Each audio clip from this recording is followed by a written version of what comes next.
I'm Governor Jay Inslee of the state of Washington, and I've come to say that we know that these fires have burned a big hole in our state's heart. And with the loss of these 3 firefighters, we know the smoke is still there and it's thick, but it is not going to obscure their incredible act of courage. These are 3 big heroes protecting small towns, and we are going to remember them, and there are 7 million Washingtonians that today are embracing them and their families and praying for them and hoping for the speedy recovery of our injured. These are people who are lost doing what firefighters do, which is to rush towards the fire rather than away. And the one thing we can do, in addition to protecting ourselves and our family members by being safe in the days to come, are to thank a firefighter no matter where they are and what agency they work for. We have over 3,000 firefighters today across the state of Washington who are stepping into harm's way. And we in the state of Washington thank them, who have come from all across the country. I met firefighters from Michigan, from Colorado, from the Department of Natural Resources. We've got 400 National Guards troops and our Forest Service personnel who have this deep wound in their family. And Chief, I want you to know, I'm glad you're here today. I know these are going to be tough days for your family. We will stand with you and your family in the days to come. I do want to say that this is an unprecedented cataclysm in our state. There are 390,000 acres burning. Last year was bad with 250,000 acres. We have 26 aerial equipment fighting this fire. As I said, over 3,000 people. We are mustering all of the resources that can be safely deployed to fight these fires. And what all of us can do as citizens are to try to cooperate with law enforcement and fire personnel. It's very important now. These are extremely dangerous fires, and we know we have wind conditions today that give us pause. So I want to thank everyone who's standing by these families in the days to come. We know these will be hard, and we thank everyone who are doing everything they can to make sure the evergreen state does not become an ever fire state. We have a lot of work to do. And I want to thank Chief Tidwell, who will now address us, and thank him for his leadership in this effort.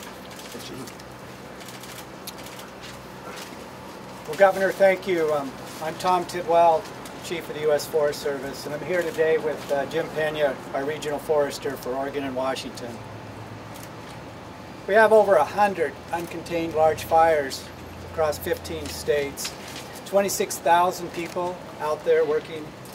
It's an incredible response from not only the federal agencies, but our state partners, our counties, and local fire. And together, we're having tremendous success.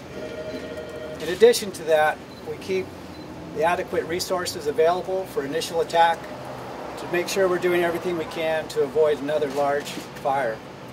That's the 98% of the fires we take care of day in and day out. That if you don't report on those, understand that.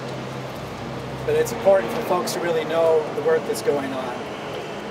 In addition to the resources we have out now, we're bringing on some additional folks from the Department of Defense that hopefully will be available by this weekend.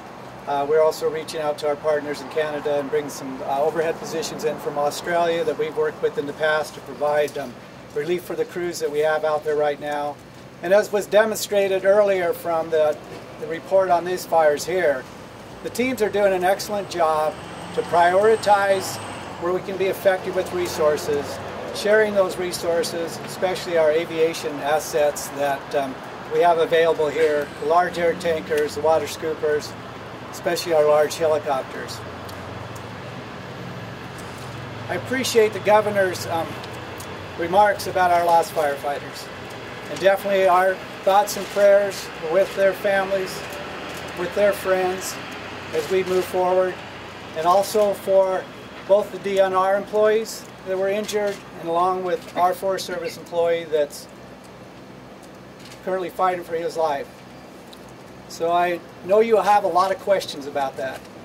And I just need to ask you to give us a little bit of time we're in the process of making sure the families have completed all their notifications so that the family hear it from them first. After that's been completed, we'll be able to share with you some additional information. As to what actually happened that night, we bring in a team of experts and working closely with Washington State DNR to be able to do our review, to determine just what happened, determine what we can learn from that situation.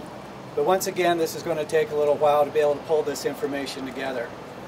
So once again, I'd ask you for your patience with that, and as information does become available, we will share that.